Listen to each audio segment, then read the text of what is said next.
We've now heard just how tough load shedding makes life for many South Africans. So if psychologists are seeing more patients, what can we do to cope better? Joining us now via Zoom from KwaZulu-Natal is psychologist Tolin Hlangla Dlamini Ngoya. Welcome, Toli, and thanks very much for joining us. Do you, in fact, see more patients because of load shedding? Hi, Mia. Thank you for having me. That's a great question, and the answer is yes and no.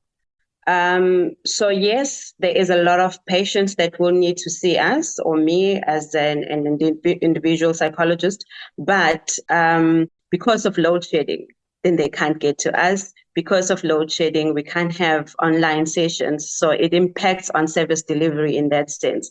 But as far as are there more people that need to see us, then it's a definite yes. And what type of issues do those patients that can get to you come with during load shedding? So whether people can get to us or not, the problems that they're sitting with, whether at home or bringing into our stations, as issues of anxiety, depression, a pile-up of stresses, because you could think if you have anxiety because you're anxious, you don't know what is going to happen tomorrow, especially for ones that have private businesses. You know, it's like, I don't know if I'll be open again, I'll be able to run my business for the next month or even for the next week. A lot of food industries have closed down, so there's a lot of anxiety around that, how do I feed my family after this, and, where to from here. Toli, I would imagine that your patients that you had prior to load shedding who already live with mental health conditions, that their conditions are perhaps exacerbated because of load shedding. There's a lot of stresses that we've been through as a country of recent. Imagine if you are a person that suffers from anxiety, in any case, and now this is now something that triggers you all the time. If you are we're seeing your psychologist once a week, now you can't get a hold of them because of the network problems and because you can't get to them. It just makes matters worse. Earlier in our program, we also spoke to Sadag, who has found that general depression and anxiety levels have increased because of load shedding. What are the things that we can do to cope with this as best we can? So we need to just try and calm down and realize that there's things that we can control. So you take control of what you can control. And with things that you have no control of, you try and relieve that from your stresses.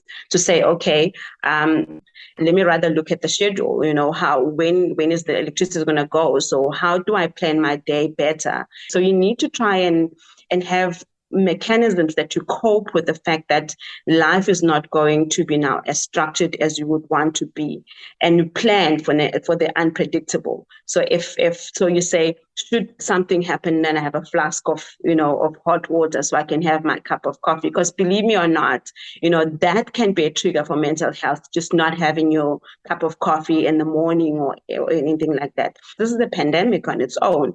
Try not to be glued on the negativity of it. So, because we find ourselves sitting and complaining about what this load shedding is doing, about what this government is doing. And every time you're sitting and soaking in the complaints and the negativity, you also lose hope, you become helplessness, and really I must warn that it can become fatal, because once you lose hope, then you'll be most likely to have suicidal thoughts. We've just come through another crisis, COVID-19, and we were also forced to cope with it during that time, and it was also unpredictable.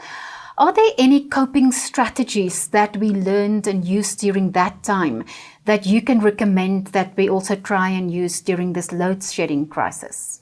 South Africa is a country that's full of humor, and I don't know where people think, sometimes because we laugh, we make humor out of all the hardships that we go through, then they think, oh, these people are not suffering. That's our coping mechanism. That's what makes us resilient. That's what makes us wake up the following day and just think, okay, how do I tackle this? So try and just in the midst of all this darkness, let's find some light, and also try and make use of this time to connect. Remember COVID-19 and the floods and all of those things that happened, it sort of separated us as families. We are still grieving while we were still trying to mourn and grieve for our loved ones that we lost. I think what this has taught us with all these catastrophes is that every minute is important. Every hour is important. So let's treasure that. Let's create memories. The South African Depression and Anxiety Group, in their survey recently, found that one of the coping mechanisms that South Africans say they use during load shedding is to sleep more. Is that a dangerous coping mechanism? The dangers, remember when you're suffering from depression, it's either you have insomnia or hypersomnia, which means you are either not sleeping or sleeping too much. So if you're sleeping too much, then we don't know also whether you're sleeping into depression. And just one moment you will think now you need to get up, and then you just don't know how anymore. So I would say let's keep pushing. Let's just find hope when really it looks dark, and in a literal sense that it's dark, but let's find some light.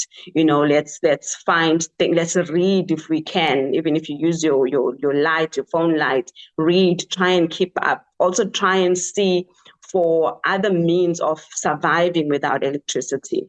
We survived before. I mean, there was times when we never really, as like us that comes from the rural areas, we really didn't have electricity. There are people who really don't have.